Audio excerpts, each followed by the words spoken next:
Mate, we talked about just about everything this podcast, but we didn't even mention that the second of Portie's run this week. we actually didn't. Race 5, Gate 5, Eagle Farm, 1,600 metres, time-honoured benchmark 78. I tell you what, if she bounces back, she'll bounce back hard. She'll be hard to beat. I like the setup for her this weekend.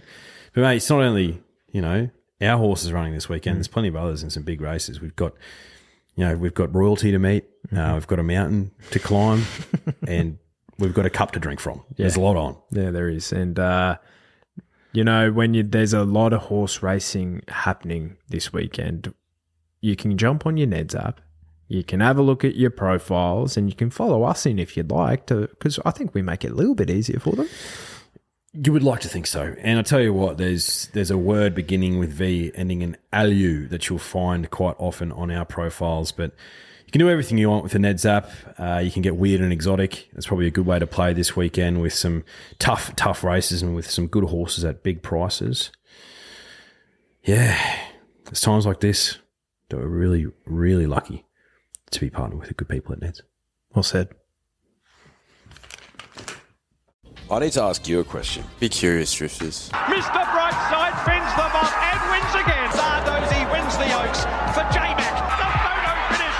Mr. Brightside or Romantic Warrior. The mare's going. Great guns. Fangirl. Look at her go. Fangirl. Imperatrice has got her.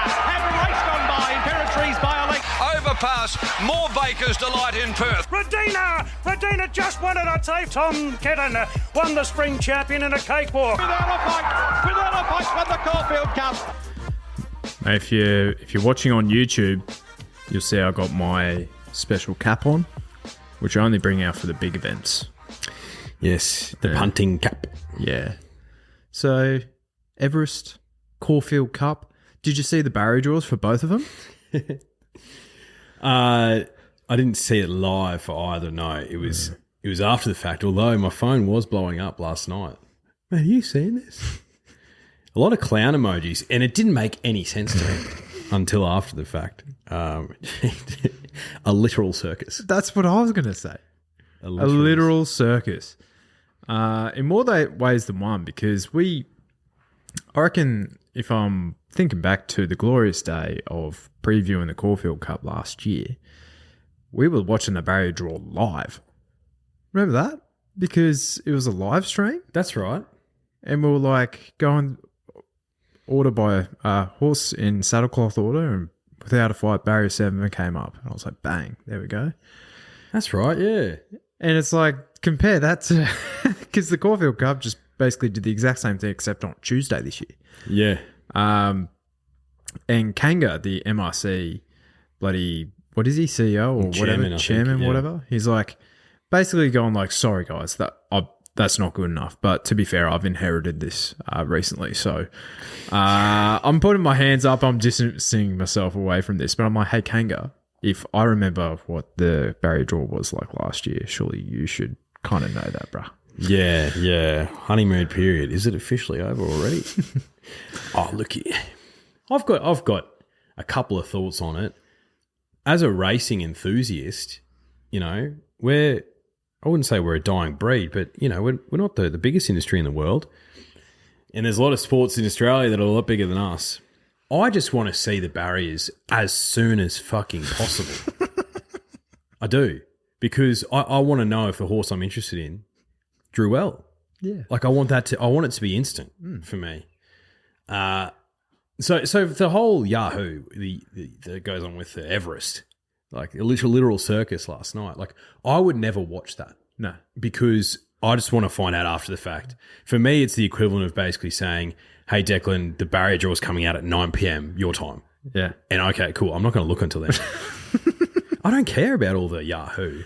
But what it is, it's creating an event and it's creating interest and getting eyeballs on horse racing. So ultimately, even if I think the circus thing is a literal circus, I think it's good for racing. Sure. My counter argument to that is, right, Could they have just put out a little trestle table with mini Everest trophies and they have a representative come out and pick one out? Of course they could have. Of course they could have. Like they did for the Melbourne Cup after Derby Day last year. And friend of the show, Craig Sneesby of Salino, Zugocha, Solcombe and Shiraz fame, picking out barrier 21 for Shiraz last year. It wasn't good at the time, but he ran third, which was unbelievable. Yes, because 100%. But at the same time, is 21-year-old Joe Bloggs watching that? No, he's not. Is he watching the circus? Probably not either. But I see what they're trying to do. I don't hate it, but at the same time, I just want to know what fucking barrier my horse that I'm keen on has drawn. I don't care about all the yippee yahoo. What have they had? They've had they put it onto the Sydney Harbour Bridge, Sydney Opera House, which I think's probably been the best one. Probably drones. Yep. They had a water show, which was terrible. Yep. Last year they had what did they have last year? I kind of forgot about it, but anyway, and then circus. Yeah, because they go out on a big boat for Golden Eagle Day. I remember the Colette year. It was like torrential rain. I'm like, it's not safe being out there. That's not safe. It's not safe. Anyway. So, yeah, it doesn't really... To be honest, I don't have any energy to even give a fuck about that. What about any energy? What about what I texted you about yesterday? So this was a Racing New South Wales tweet, and thank you to Nicholas Scala for sending this through.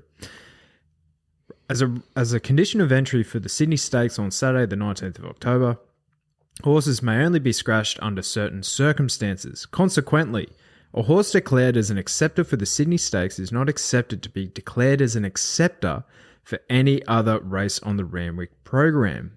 The exception to this is the emergencies for the Everest and the Kosciuszko, so Arkansas Kid, Quabolis and Southpaw Tycoon have been declared acceptors for the Sydney Stakes, and they will not be declared for the Silver Eagle. What are your thoughts on that? I thought it was great. A step in the right direction. Yeah, agreed. Because the big camps put their horses in multiple races across multiple states, and it stifles early betting. Mm-hmm. Because where's this horse going to be? I don't know. If you think about it a bit more laterally, it's like not only that horse, it's also every single other pony that's in that race that gets impacted by betting, you know? So absolutely. You know, that's my thoughts on it. I agree with that. Yeah. Oh, it's a no-brainer. Mm-hmm. Yeah, it is. Now, let's get to some horse racing, unless there was anything that you wanted to bring up. No, mate, I'm just keen to get into it. There's a lot to get through. So there is. Now, I've got up on my laptop screen, we are recording on Wednesday evening. Tomorrow's rain, 1 to 10 mil. Friday, 5 to 20. That minimum keeps creeping up. So, and then Saturday, 0 to 3 with a top of 17 degrees. So, bit mild in temperature and a bit of rain around. So, I've been doing it around a soft 6-ish. Just meet him right smack bang in the middle. Yeah. I think so. But as always, drifters, like keep your powder dry. Yeah. What's the rush? There's no rush at all. Yeah, unless you invested on Sunday, like I did in futures markets. Rail out will be out 3 metres. So let's get to the Caulfield Cup. Group 1, 2,400 metre handicap. Runner by runner preview. Number 1, Calipore. He's been beaten a combined margin of 23 lengths in 3 starts this prep. He's never been outside the top 3, though, in his 3 attempts at the distance, including a Tancred earlier this year. As an 8-year-old gelding, I never thought Calipore would be the top weight with 55 kilos in a Caulfield Cup, but here we are, Drew. Troubling, isn't it? You couldn't possibly have him. Like, compare this race to the Caulfield Cup of last year. Chalk and cheese. The year prior to that, Drosso. Durston? Yeah. And then the local Caulfield Cup of Incentivize. Yeah. Well, he would have won it pretty much any year. But, yeah, no, don't give him a chance. No, I wouldn't have thought so. Number 2, Buckaroo. He's absolutely flying. He's a different horse since the post-gelding operation. He's only running at the distance. He ran a 5th in the Tancred behind Calipore.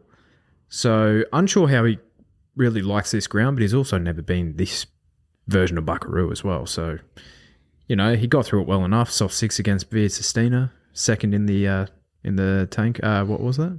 The Turnbull. I think he's rightful favourite.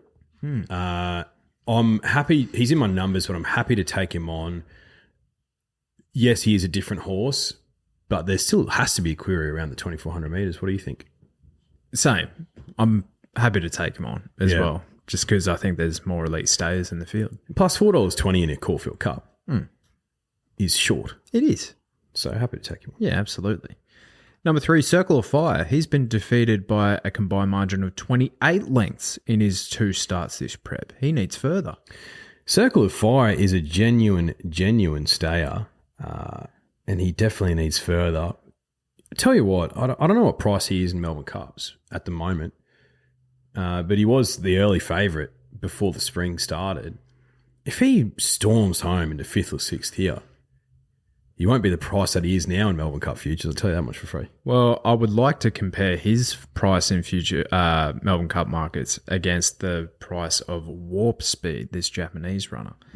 So he's a get-back run-on type of operator, and he's been getting absolutely smoked by the best stayer in Japan, T.O. Royal. His last 5 runs have been over 3,000 metres or longer. I have a feeling this horse is nominated for the Melbourne Cup. I think this is a prep run in the direction to the Melbourne Cup. Now, very good international judge who we both love, Mick Sharkey of RSN fame and Leneva Park fame, says that this horse is just as good and has a very similar profile to Admire Rakti. So that horse won a Caulfield Cup and then had a heart attack in the Melbourne Cup and unfortunately perished. So that's the type of form references that we're dealing with, and you're getting $26. Absolutely. With all these Japanese horses, there's got to be a query when it's a soft deck, but at the same time, they're better than us. Yeah. So it couldn't matter. I'm happy to let him go through to the keeper in this race, but he is going to get a lot of consideration for the Melbourne Cup. Absolutely. Now, number 5, Hueta. He was outstanding first up. He regressed really badly second up, though. He really did. He really did. I don't know what Hueta is going to rock up here, because I was actually surprised looking through his profile. He actually hasn't run at this distance in Australia, which he's been here for a few seasons. I would have just assumed that he would have. Yeah, no, that's a good point. I didn't give him any consideration at all, Hueta. Yeah, no, I'll kind of scroll past. He'll probably be Richo's roughie, though. He loves his horse. He will. He will. Well, to be fair, Richo could chuck Warmonger as double figures at $15. He's the one at odds that I'm all over like a rash. Yeah. I think people, after that Maccabi Diva run first up, he was enormous. And yeah, he flattened out a little bit second up, but he's a stayer resuming, so that happens all the time. And also, in that first race, he had Prodigy. So that was therefore a truly run mile race, which would have suited Warmonger to a T. This has always been the target. I'm not too concerned about gate 16. We've seen horses win from all over in the Caulfield Cup. So that's not really that a concern for me. And if anything, it allows Mickey D to really wind him up, because I think this horse needs some winding up. So he's absolutely a winning chance for me, and I think he's a stupid price. Yeah. What you said. Like that. What's 10.5 lengths he won the Queensland Derby by? Yeah, so he, again, we're not all about ratings. We're just casual punters just having a crack, right? But what he ran in the Queensland Derby was like what Antino did on the weekend in the two-rack. Like that, they're figures you just don't really see. So if he can get anywhere near that, he's going to be incredibly hard to beat. Like a handful of horses in the country can run that figure. Exactly, yeah. He's one of them.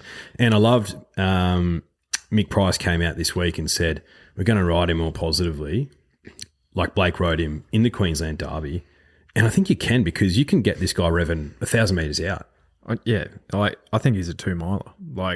I think he has a superior set of lungs on him. If you can get Cups double prices at the moment, and if there's a horse that you're keen on in a Cups double, for a cup stubble. He's the one, and it's something ridiculous like 50 or 100 to 1. I think 100 to 1 actually. I think he's the sort of horse who's capable of doing that. Yeah, agreed. Now, if there's a case to be made against Warmonger, and I'm just a casual observer here, only one horse has actually won since the Queensland Derby out of that field. So was it a decent quality of race? The thing is, he beat him by 10 and a half. Beat him by 10 and a half. So literally he was in a race of his own. So now, Elias, barrier 21 stinks for this horse, especially because they changed the plan and came here because he's absolutely flying. He'll look in it for a long way, Elias. I just think a few too many of these will run over the top of him late. I'm happy to take him on it. And, you know, it's not too much of a statement. He's $7, but he's not in my numbers. Yeah, I'm risking him too. How many times, we don't really see it that often where they change the target and it's like mid-prep, they change the target, like the grand final, and how many times does it actually come off? Oh, anecdotally, not often. Yeah. Not often. So, no, I'm happy to risk Elias in my numbers, that's for sure. Absolutely. Now, Land Legend. Metrop winner. I think the Metrop form might stand up here. Yeah. I think Zach Purton on at 53 kegs. Barrier 1, which I actually don't think will be a negative for him. I think if he kicks up, he led in the St. Ledger last year. And I think he nearly still went through the fence that day. He cannot run straight this horse. No, he can't. He can't. Oh, he's got a stack of improvement to come, though. Yeah. You'd think. Zach Purton, gate 1, he's in my numbers because you're right. I think the horse I'm probably most keen on is coming out of the same race, right? So, yeah, just put my cards on the table there. Yeah, well, I think, the rail, if he is going to run straight, it's going to be on the rail. So I think... And that'll allow him to settle, you think, as well, in the run? You'd hope so. But that St. Ledger run, he literally nearly went through it. It's a small concern. Yeah, so if he can figure it out, like if he's doing that and still winning races, like he's a sensational chance. Yeah. Now, let me read some stuff about this next horse, number 9, Young Werter. He's running really, really well. There's a severe asterisk against his name. 11 starts at Group 1 level for no wins. 8 starts at Group 2 level for no wins. 5 starts at Group 3 level for no wins. 3 starts at listed level for no wins. This, last time I checked, this is not a benchmark 100 race, with all due respect. No, it's not. He has been going super, to be fair, Young Werter, but he's not at this level. No. And all the evidence would suggest that. Mm-hmm. Now, this next horse, I think, is one of the best roughies in the race, number 10, Duke de Sessa. He's been really, really consistent. So, got beaten by Young Werter early this prep over the 2,000 metres on a good track. Was beaten 5 lengths by, like everyone else, by Buckaroo in the Underwood. Then he showed something in that Turnbull on a soft track, which, if you listen to Richo, I guarantee you this will be Richo's rough. He goes on about this horse every single time it runs around. But his stats at the distance and his form at the distance, both here and overseas, is not too bad. So I think I'm going to try and have to squeeze him into my numbers, Duke de Sessa. At $18, barrier 6, 52 kilos, I think he's going to run super. Absolutely a chance. And that trainer with a horse like this over these type of distances, you've got to respect them. Absolutely. Now, Knight's Choice, another one. Beaten 20 lengths in his last 2 runs. What are these horses doing here? Honestly, I would prefer a field of 12 of genuine winning chances. Absolutely. So would I. The great game. Yeah, definitely not a... I'd be shocked. I'd be shocked. Yeah, I'd be shocked. So, we're just going to leave Knight's Choice alone. Now, in an alternative universe, if this rain does miss, our guy Muramasa is a stupid price. He's an absolutely absurd price. At 23s, but if there's a drop of rain, if there's a sniff of rain in the air, he's got none. Yeah, he hates it. So, unfortunately, our guy Muramasa, I wouldn't be surprised if he scratched if he gets too wet. Yeah. Buckets retains the ride, gets the ride back. Where's Buckets been? He's been over in Singapore because racing is shut down in that jurisdiction. Farley. Yes, that should send shivers down the spine of every administrator in Australia. I'll tell you that much for free. But he's back, Buckets. Yeah. And he gets the best out of this horse. He does. Yeah. He really does. I reckon it'd be like riding a bike. Hopping on, you're a master.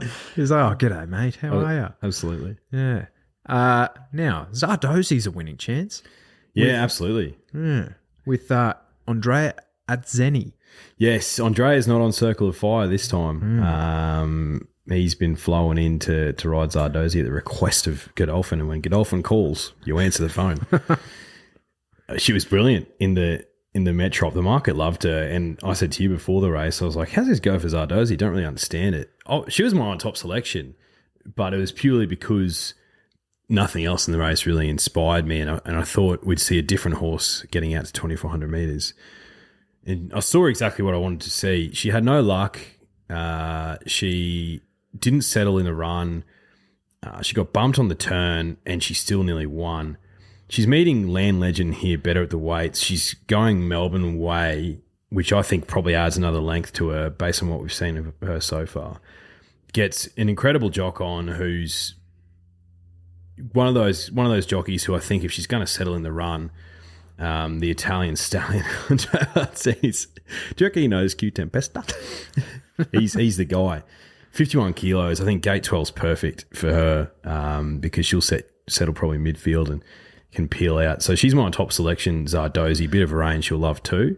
Yeah, I think $8 is a price I'll certainly be willing to take. Chef's kiss. Yeah, no notes. Yeah, on top selection as well. Clearly, from what I was saying on Sunday. I'm invested already. Put your money where your fucking mouth is. Yeah. Follow our lead, please. Now, this next horse.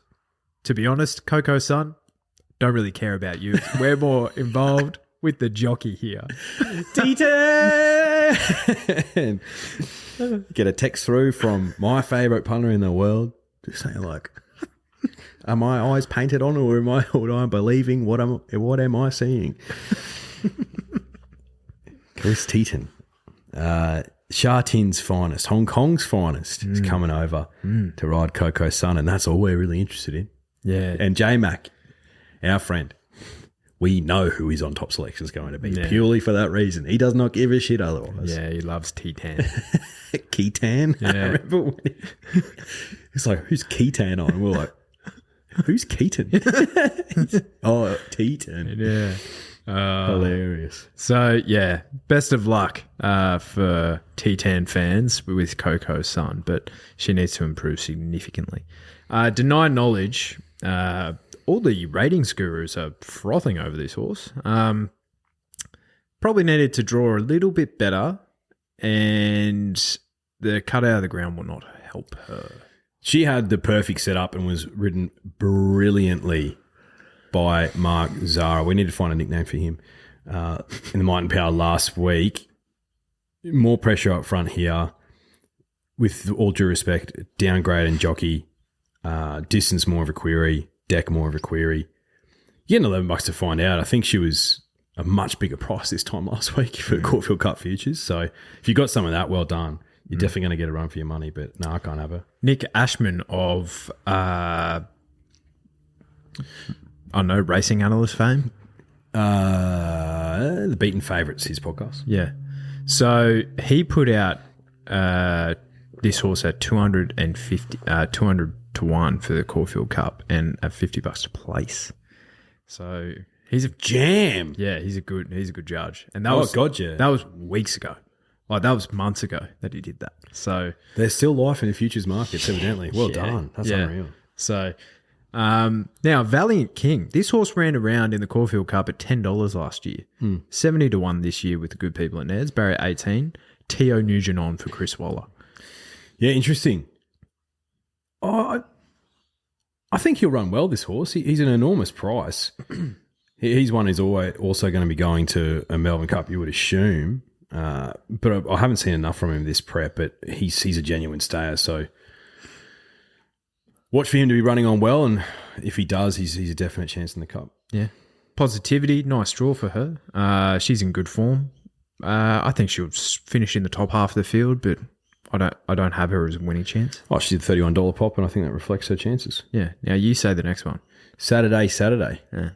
That's how I'm going to say it because I'm Australian and like everything else is way too complex. Good form behind Jan Bruegel. Jan Bruegel. Has the form around that horse and City of Troy. Now, that horse won an Epsom Derby last year, didn't he? City of Troy. Or this year? This year. City of Troy, there's lays claims to being the best horse in the world at the moment. So that's some elite form. Yeah, but if you kind of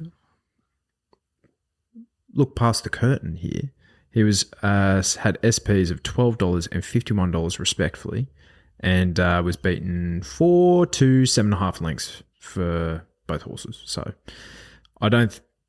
We see these types come over here, and they rarely line up in the contests like this. Yes, I'd agree with that. I think with a horse like this, the price is reflective of the fact that these Northern Hemisphere 3-year-olds have come here and RNP'd before. But I think from a credential perspective, yeah, he appears to have that profile, but I just don't know enough about him to have a bet. There's a big enough price if you're interested, Drifters, and he's drawn well, but no thanks. Of the two internationals, and I'm classifying Valiant King as a local now, but Warp Speed's definitely the one that I would be choosing over the other horse, and you're getting a better price as well. Mm-hmm. Let's not bother with the emergencies. No. Frankly, disgusting emergencies. All right. How'd you find them? Yeah, Zardozi on top for me. I'm happy to stick with her after that Metrop run. I can just see this race bringing the best out of her.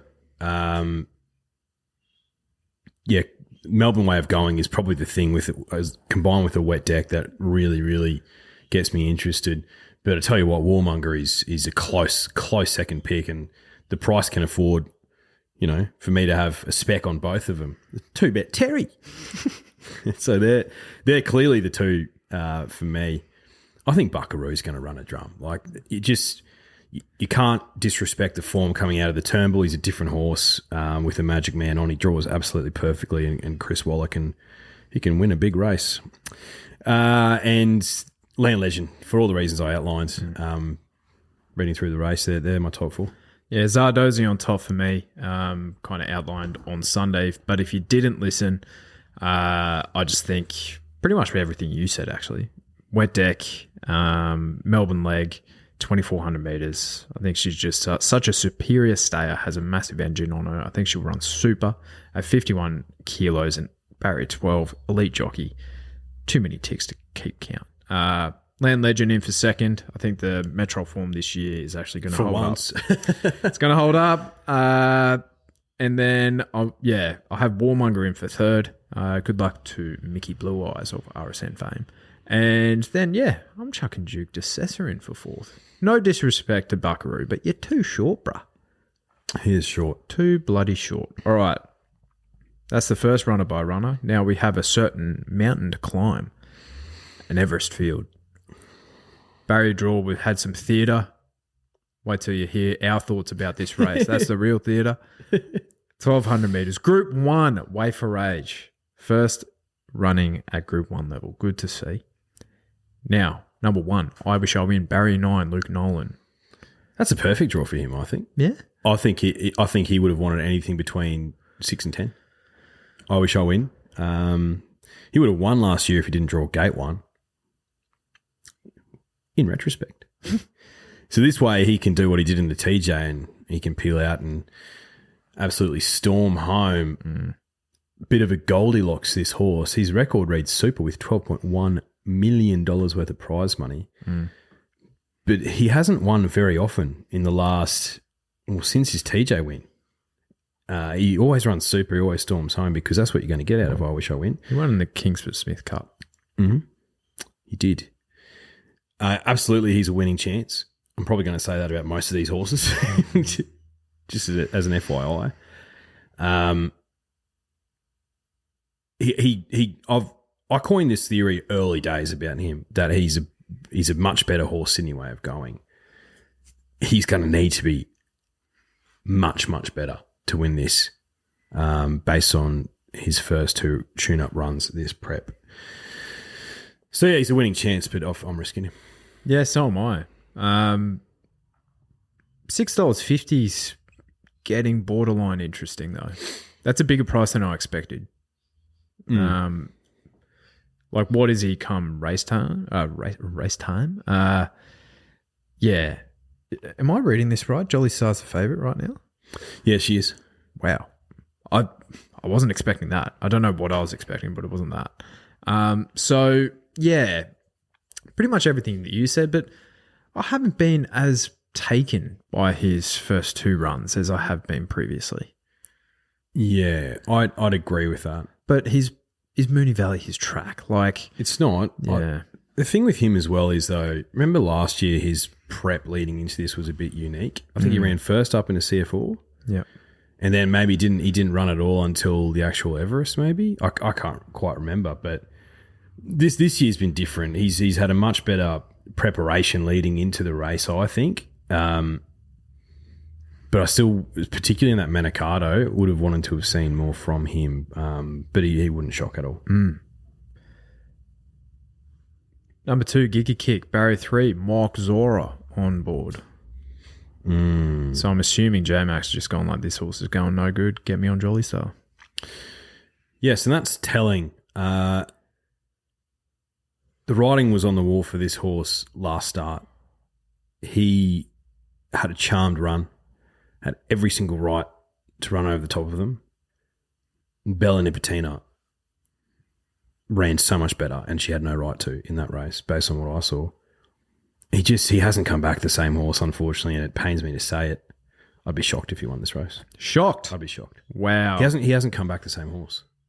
He'd have to improve lengths on what he did last start, and I don't think he can get that much improvement out of a horse in a couple of weeks. Toby Prineus.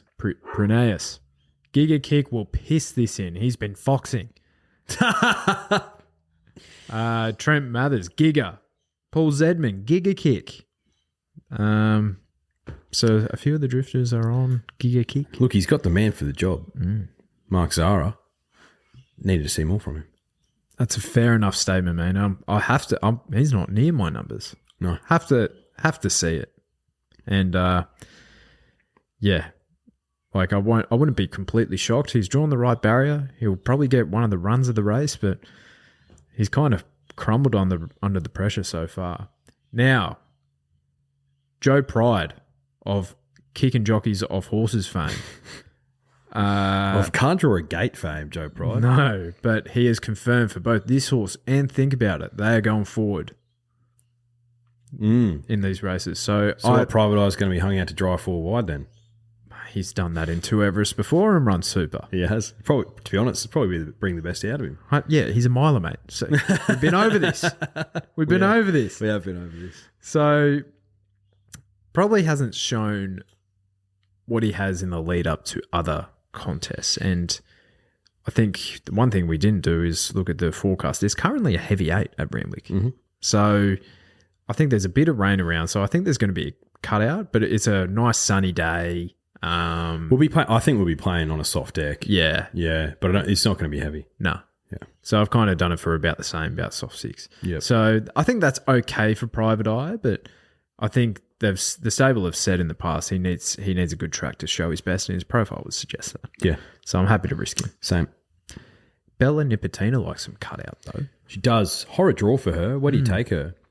What if she missed the jump again? She goes straight back anyway. I think what you do, because Private Eye's 2 into the inside, you just follow him across 3 wide line, and she might run past him and blow him away by a couple lengths. Yeah, absolutely.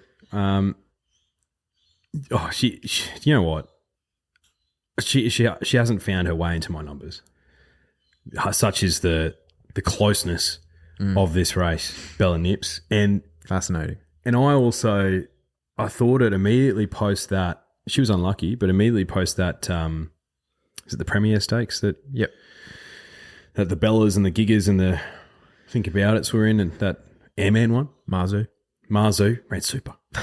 Love to see that. Can't begin to describe how much I love to see that. We'll be talking about him later. Yeah. A bit of forewarning. Even though she was unlucky, I watched that race and I was like, that was so dross. It was dross, mate.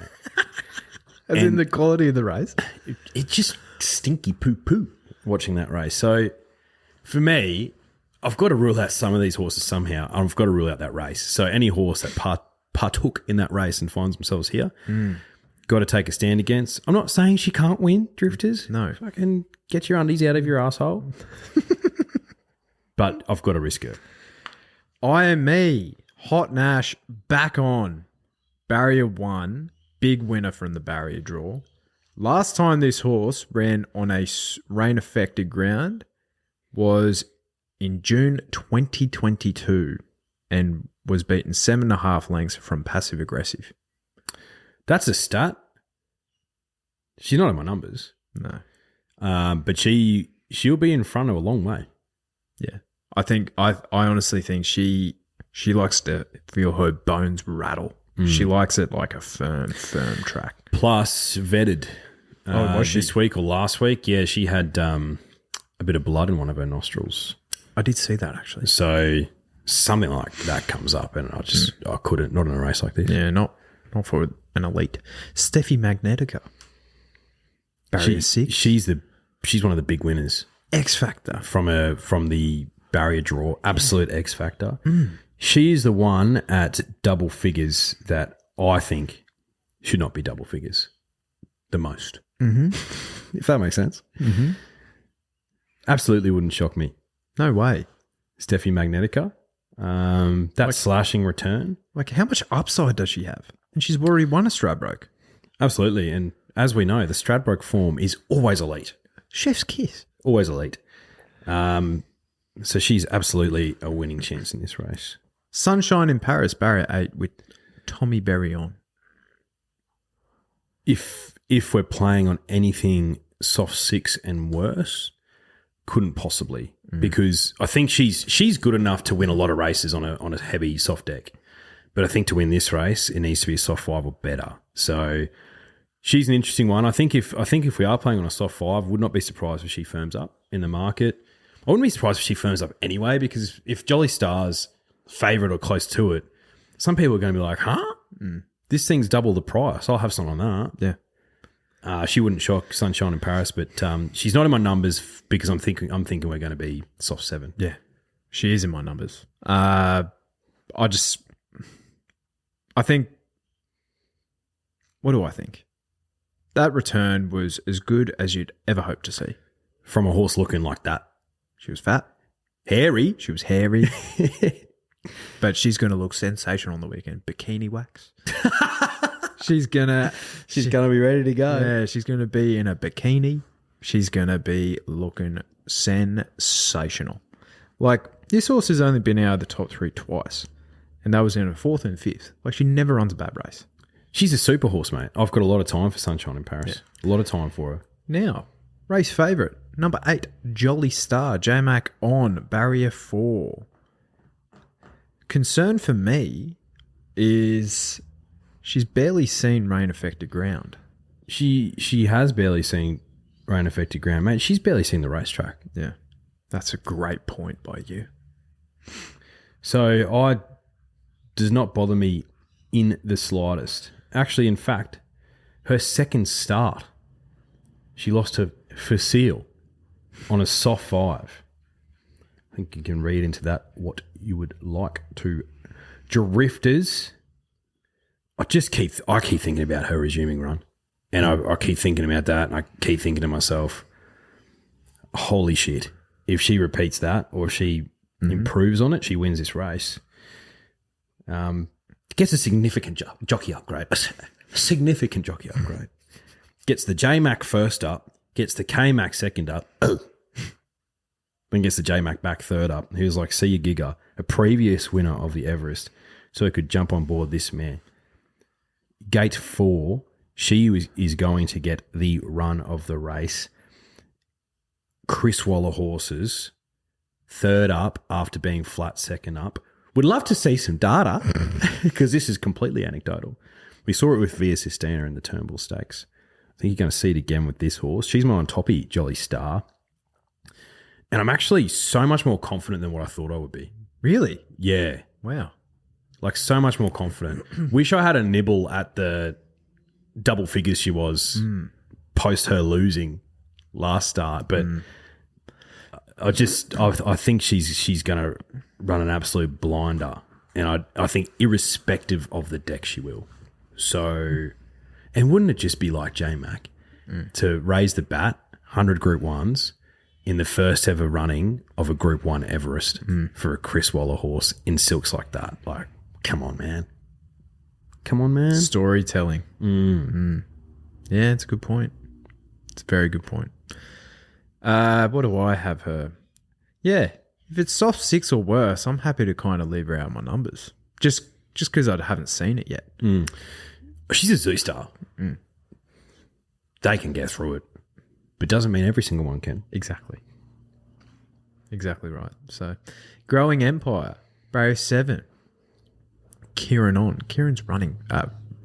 He's riding fantastically. I couldn't fit him in my numbers, Growing Empire. I couldn't fit him in. He's given you the eek, hasn't he? That last 100 in the Manicato? A little bit. At this level. Yeah, a little bit. Would he have learned a stack from that? Absolutely. Does he have the tactical speed to be in the first 3 or 4 here? Absolutely. Is there a lot of pressure up front in this race? I can't see a stack of it. But I can see a bit of speed drawn out, trying to jostle him for the 1-1. He wouldn't shock me, but I couldn't fit him in my numbers. And this, we see this every year, but it's probably something that we haven't really highlighted that often. But given what the weight for age scale, 3-year-olds, as soon as they get older, like this, because this race lands in October, like the Manicato, he had 52 kilos. He has 53 here, so he goes up. So I wish I win gets a kilo off this horse as well. Don't forget that. That'll be missed by a lot of people, actually. I didn't think about that. Yeah. And you could say the exact same thing about Traffic Warden. You could. But this is the first time he's been up against this lot. And he was super. He's the colt who could explode in this race. Yeah. He could explode. Yeah. He could just put up a number where you're just like, huh? Like a yes. Soft deck won't worry him. He's drawn perfectly. J-Car on. She's coming back with a vengeance, J-Car. Yeah. Clear second selection. Yeah. After Jolly Star. There's something about this horse. Can I ask a question? Yeah, sure. Who had the better first up run? Jolly Star or Traffic Warden? Oof. I think Jolly Star did. He ain't too far behind. Ran super in the Golden Rose. And I think James Cummings, he crosses me as a guy that you would hate to play against in poker. Oh, mate. Imagine playing a game of chess against him. Keeps his cards very close to his chest, that man. This has been the target all along for this horse. Absolutely. All along. And the fact that it's got Group 1 status now, he's just thought, let's have me some of that. And I think with that Golden Rose result, he was probably looking at that being like, geez, that was a terrific lead-up run for my horse who ran second into his grand final, the Everest. And, if this is the other thing for I and Me, I think she's a bit more of a 1,100-metre horse. I think she's more dynamic at 1,100 metres than 1,200 metres. Now, you might be asking me, hey, we were just talking about Traffic Warden. Why did you go back to that horse? Because I think a 1,400-metre horse is actually really well suited in the Everest. Absolutely. Think about it. Giga Kick. Irish on Wins run super in this race. That's true. Barely held on. Red Zell, swimmer. He is a swimmer. And then he was racing the best he's ever raced. Yeah. Yes. Came back from Golden Rose where he beat everyone except for Bivouac. And the horse was a freak. And exceeding his third. What the hell? What the hell? Yeah. So yeah, he's absolutely a winning chance. So yeah, Traffic Warden on top selection for me. If we've been saying this is a changing of the guard for our sprinting ranks, I want to be with the up and comers. Mm-hmm. Storm Boy, barrier 5. Shocked he's even here. Yeah, I'm surprised as well. Very surprised. But you know what? He wouldn't shock me. He's not in my numbers, but he wouldn't shock me. You're talking about, the point you made was the point I was going to make about this horse though. As a 3-year-old colt, we were talking about, is he going to go to the Guineas or the Everest? And the two of us were like, he looks like a sprinter to me. Not only does he look like a sprinter, this guy looks like a 1,000-meter horse. And we saw first up, he loved that. He loved the just going to the front and just saying, catch me if you can, brah. I reckon he could be an IME style, 1,000 to 1,100 metres, and this race might find him out a little bit. He ran super in the Golden Rose. He did, over 1,400 metres, but that's against your own age group. This is completely different gravy. He's drawn well though. I think he'll look in it for a very long time. He wouldn't shock me, Storm Boy, but he's not in my numbers. Yeah, I risked him as well. So, like that first up run, he's defeated Mayfair and Tropicus. I reckon they might have finished last and second last in the Guineas. Yeah, Mayfair was definitely last. Yeah. So, Lady Camelot, $51. Barrier 11. Rachel King likely to go forward and set a tempo as Waterhouse Bot horses do. Yeah, you can have her.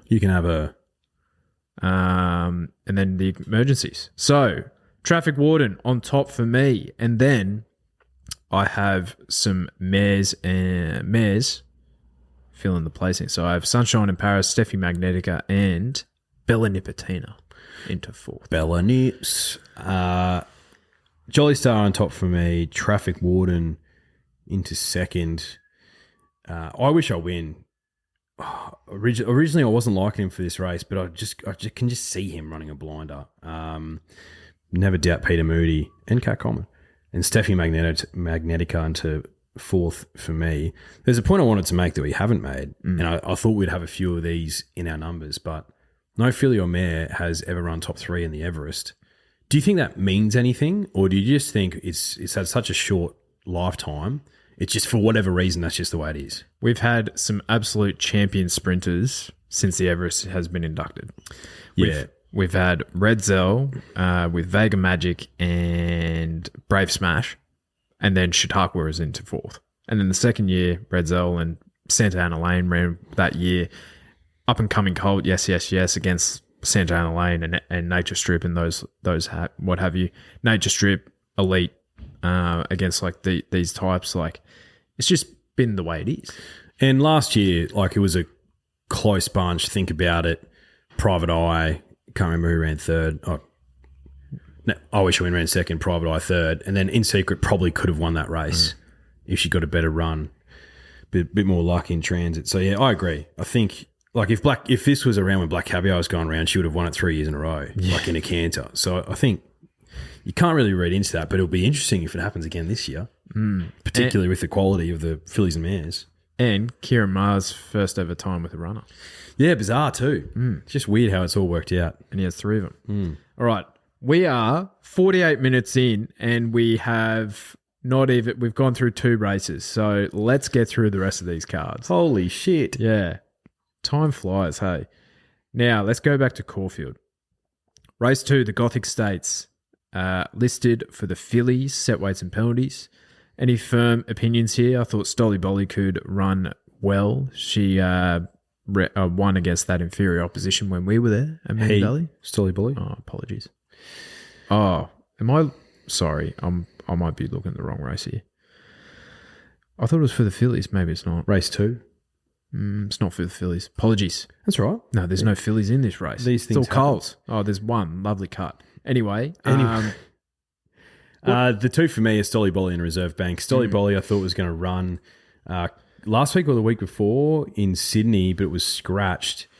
I've got a high opinion of this horse. And Reserve Bank I was on last start and just found one better in first settler. I think it's a smarty though. So they're the 2 for me. I'm probably leaning towards Stolly Bolly due to the price. If the rain does miss, Our guy Bodyguard, who's a listener of the podcast. He's a listener of the podcast. He could feature with Joe Moreira on board. Significant jockey booking. But let's get to the Caulfield Classic. So I have a stat about this race. The last winner of the Caulfield Classic to go on to win the Victoria Derby was Polanski in 2013. Jeez, that's a stat. Yeah. It doesn't happen very often. Very even bunch. Only 8 horses have accepted for this race, which I thought was troubling. Keeneland is the rifle favourite. Barrier 2 should go forward, control this out front. Yeah, he'll be hard to beat. I do have a ticket for Scary in the Derby at like 20s or something like that. So I would like to see Scary run well here. He had the fastest last 600 metres of the race last start.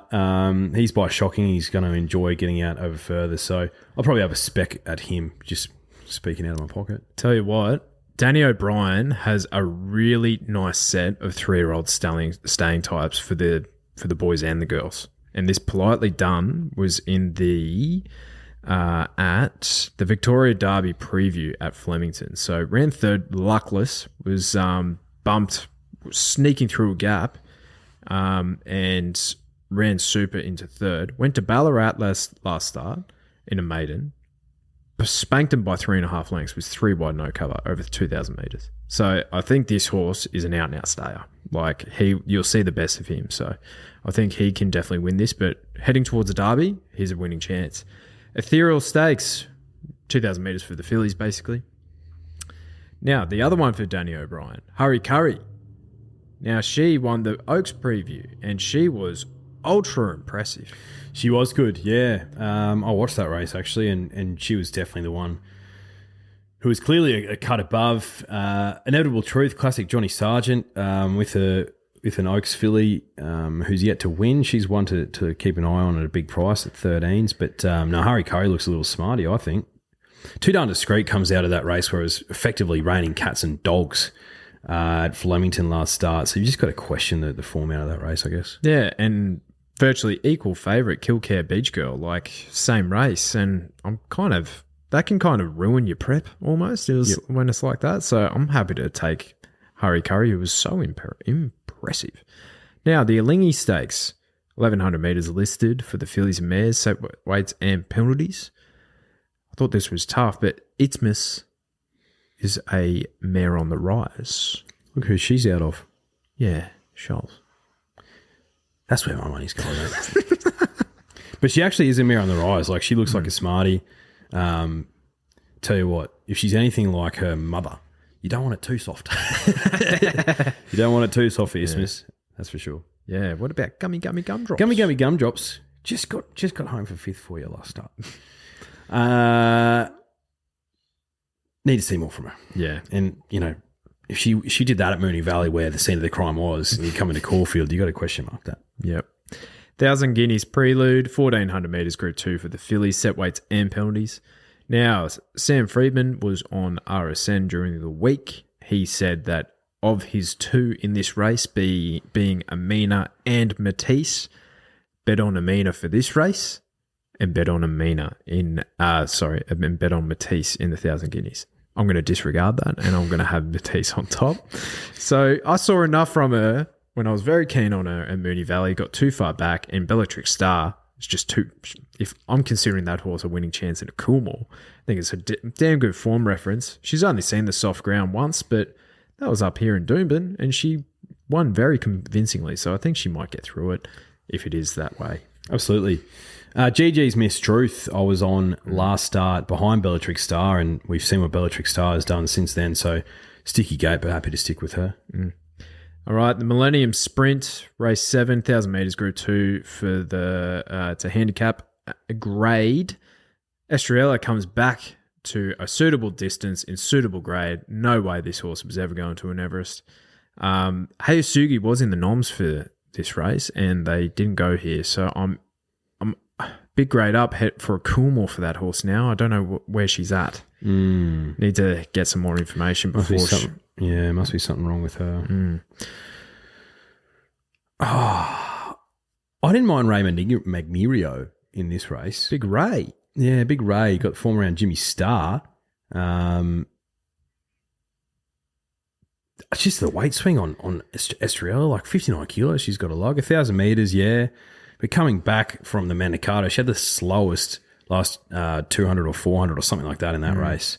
So not only is she clearly not a 1,200 meter horse, I don't know if she's going as well this prep. So I don't know if I have the confidence to be on her, and she's definitely one of mine. But yeah, I think I like Ray Magnerio in this race, lightly weighted. Yeah, I was keen to take on Estrella as well. She's never really been one of mine. But what about Sans Doot? Sans Doot, like probably more of a Flemington gal. I could see this horse winning the last Furphy sprint on Derby Day. Absolutely. And I said to you during the week, these silks are still underrated over here, and they're absolutely airborne. Yeah. They won the Seymour Cup on Sunday with Midnight Blue, 23 to 1. Oh. Bloody 8-year-old, so you think, Geldy. I know. And last 12 months for this horse, 9 starts, 4 wins, 1 second, 2/3. And you get 750. Like, I don't know. I think she's worth a play. She gets, quick maths, 3.5 kilos off Estrella as well. So I'm happy to have a play there. Now, race 8 is the Tristar Stakes, 1,400 metres Group 2 for the mares, set weights penalties. I think the trifecta in this race is going to be the same from the Rose of Kingston. So Revolutionary Miss, Skybird, and Miss Aria. I wish these horses would separate themselves because I'd back all three of them. You know what I mean? Yeah. Stop running against each other. Let's just have a trifecta then. Oh, yeah, I tell you what. Skybird's actually known for the Silver Eagle as well. That. I'm keen to follow her wherever she goes. I think I'll take her this week over Revolutionary Miss. Going to leave Perfect out of my numbers. What was I thinking? Miss Aria, like she can win. The other horse that I was on last start, and she was actually my best of the day, but she did not appreciate the heavy going. And based on her career thus far, she doesn't appreciate it soft going that much either. And that's number 10 Running By. She's $15 if the rain somehow misses. Yeah. Caulfield, she's going to have some in mind because look at her record there. Dog shit Johnny on, unfortunately. With respect. With the greatest respect. Because, yeah, Revolutionary Miss only goes up half a kilo from that win as well. And I think she gets better into a prep. She's just bomb-proof. Yep. As a 5-year-old mare. Yep, I just wish they'd separate themselves because I bet on all of them. Yeah.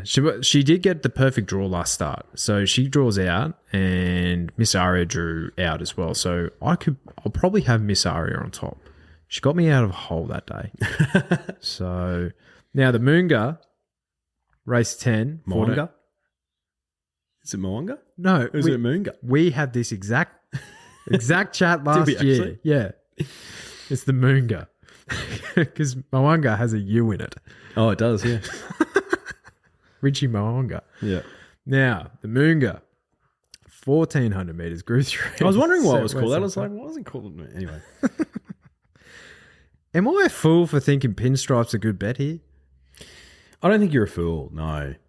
He has had some issues post his win this prep, though. Apparently, like he had something. He was lame. Yeah, he was lame. That's right. Like, yeah, it was a significant fall from grace, like winning a Group 1, then he was beaten 20 lengths. Yeah. There you go. He can absolutely win. Gate 4. He's not giving too much weight to a lot of these, so yeah, I think he can win. Globe's an interesting runner, isn't he? Yeah, first emergency, he'll probably get a run. Yeah, he's since this time last year, he's only run once.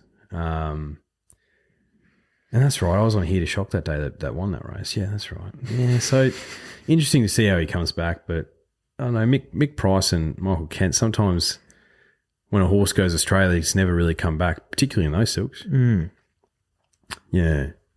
Spider Bite. Mm-hmm. Ayrton. Yeah. I don't know. Pinstriped or... I keep gravitating back to Aegon for some reason. I don't know. Bit of cutout. He wouldn't absolutely shock, would he? Oh, he wouldn't shock. Like, I thought War Machine come up awfully short. $4.50. I thought that was silly. Like, he's coming out benchmark 84 grade. But what about that starting price profile? Yeah. You can have it. All right. Let's get to Randwick. Now, race 1 is the St. Ledger Stakes. This is the race that, what was his name? Land Legend won last year. Couldn't run straight. defeated the likes of, I reckon, Serpentine or Cleveland or something. You know, those sort of silks. I was hoping for a better price for my guy, Allegron. $3.50 is awfully short. It is short. Now, he was held up. He was running through the horse in front of him. He didn't really have... He had totally disregard for that horse. And I think Rachel King was on... Yeah, Rachel King was on that day, and she was trying all of her might to try and get him to run another way. And he was really strong once he actually ran in a straight line. So I think he'll be awfully hard to beat. Happy to bet on Allegron. Yeah. Now, we're skipping race 2. Let's go to the Reginald Allen Handicap, Group 3 for the fillies. I thought this was possibly the most impossible race of the day. Mm-hmm. Absolutely it is, but when you've got a horse in there called Island Deck, yeah, little filly by Kermit Deck, well named, Gate 2, absolutely put him to the sword in its first 2 starts at Kemblos. This is a big step up, but yeah, got to back Island Deck. They're all stepping up here from mid-weight or provincial grade, and so is Doral Lee. 2 step-ups for this horse. Coming from Kembla Grange form, over 1,000 metres, that's the other thing. So stepping up 2 furlongs, but has barrier 3, and I think she had 4 trials heading into her first up run, so I think she might be a bit fitter than you think. At 40-1, like, you know, worse shots. The Angst Stakes, 1,600 metres, Group 3 for the mares, set weights and penalties. Interesting little contest here. Hinged. I want to talk about her. Now, she hasn't won for 157 weeks. I completely forgot that she won a Group 1. The Surround Stakes. That was her last win. Yeah. 25 starts. 25 of them. She's never going to get a better chance to win a race hinged. She's well weighted here. Is it that simple? Oh no, it's not that simple. I'm not backing her, but she's never going to have a better chance to win. Blake on, huge jockey booking. I'll talk a bit more about him later. I was on Zloty's last start, number 13. You can guess why. Ran well. This is a massive step up, but I like the gate. I like that she's lightly raced, so she's got a bit more upside than a lot of these. K-Mac on. Yeah, she's the one for me at $10, wasn't it? Now, this is more a nostalgic bet, because I'm thinking back to Grand Final Day. I'm like, what happened? Number 10, Unique Ambition, got one at $7.50 for the Sydney Source and myself, coming from midway grade. Got the day off to an absolute flyer. We should have known then. Yeah. We should have known. Yeah. So... you know, this is obviously a step up, but she gets quite a couple of 2 kilos off Lekbart, who's a decent horse. But I think Unique Ambition, like, she was running in Queensland Oaks, at the end of last prep as well. So I think she's got some talent. Probably just doesn't go out that far. 1,600 meters, perfect. I think she'll run really well at $9. Now, Kosciuszko, set weights penalties, 1,200 meters. I'm shocked that Front Page is the top weight here. He just rolls up and spanks this lot every single year. It's funny because he actually does. Yeah. He's fresh up here. He's first up, and he did the exact same thing last year. He did the exact same thing last year against J-Mac. I think he can absolutely win again, Front Page, the old fella. I don't mind Boom Talk. Yeah, good form. So I'm sort of leaning that way, but the concern is if it's a soft deck, I think he probably wants it bone dry. Yeah, there's a horse here who I think he won. Yeah, what did he win? He won the Star Kingdom. But yeah, I am thinking of this horse, Bendy's Boy. Cut out of the ground does definitely help this horse. So he's been racing in the Jolly Star first up race, where he was obviously beaten 9 lengths. In the Concord, where IME just spanked him, beaten 4 lengths. Came last in the Premier Stakes against the Airman. But back to this sort of grade, with cut out of the ground, I think he gains a couple of lengths. I think he's going to run super. So, yeah, Bandy's Boy, $14, not the worst. Sydney Stakes, 1,200 metres, Group 3, weight for age. Overpass is first emergency in the Everest. He's been trialling well. You know, his stats on soft ground is pretty good. See, just the logical pick.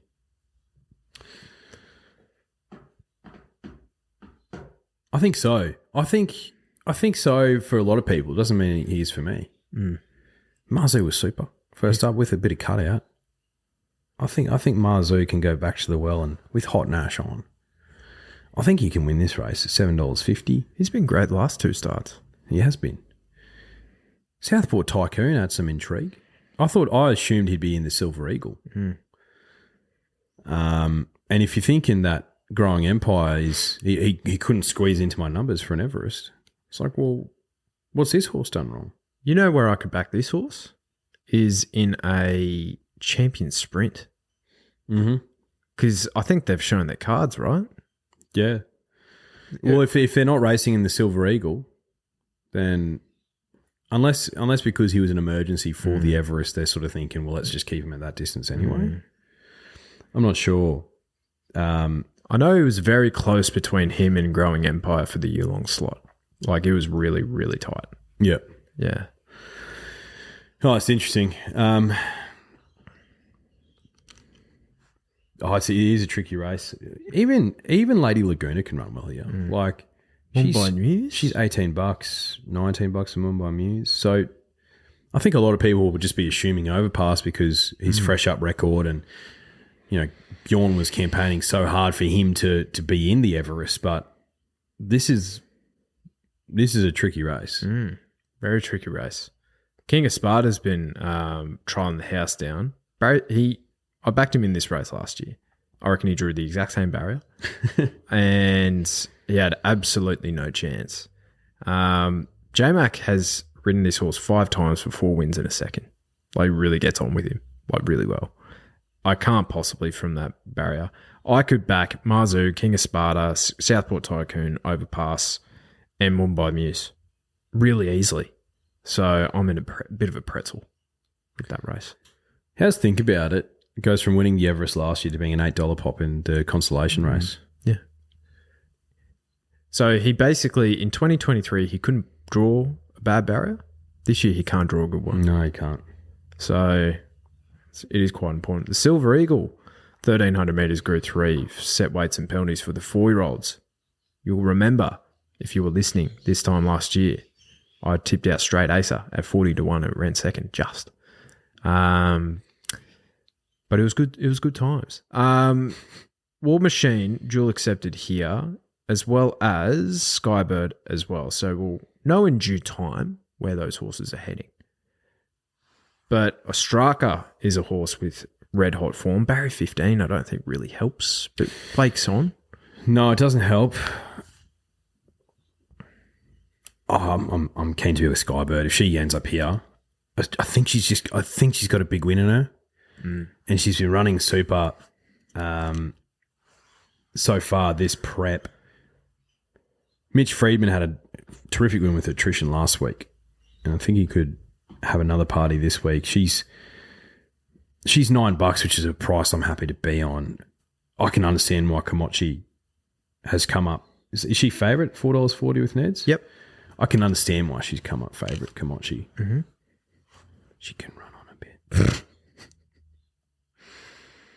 Yeah, she really can. V8's the toppy. Would you say he performed below expectations in the Manikato, running 11th of 12? A lot of drifters were on him in the tipping comp. I'm looking at the comments here. Chase Stellarly, just fair. I think that's spot on. Mm-hmm. Like, kind of needed to see more from him, especially from a horse that's never trialled better. And his first up profile was elite. So, yeah, need to see it from him. And barrier 14 doesn't help. I'm praying for a scratching here because I think this well timed for Kerry Parker. I'm trying to do this back to back. A horse out midway grade. I think this horse has a bit of talent. I think he's far, far better than that grade. And rock hard fit, needs to run top 3 here to get a start in the Golden Eagle. Like, I think he'll run really, really well for you. Do you know what's a sign of that?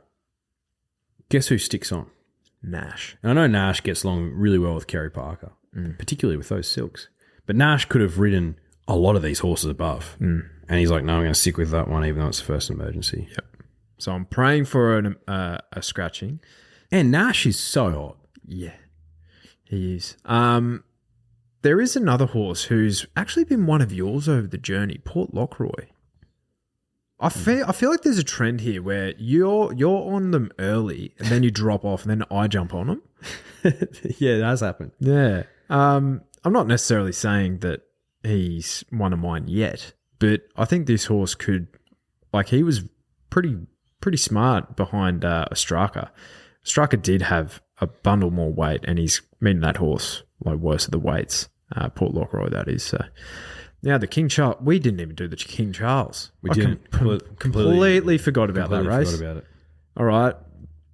Well, that's good. Pride to Jenny will probably lead this field. Barrier 11, doesn't really matter. I'd say so. $2.50 she is. Now, you know how we've been talking about Fangirl, right? Mm-hmm. And if she's better suited in a sit and sprint or a truly run race, her career peaks have come from really hotly run races.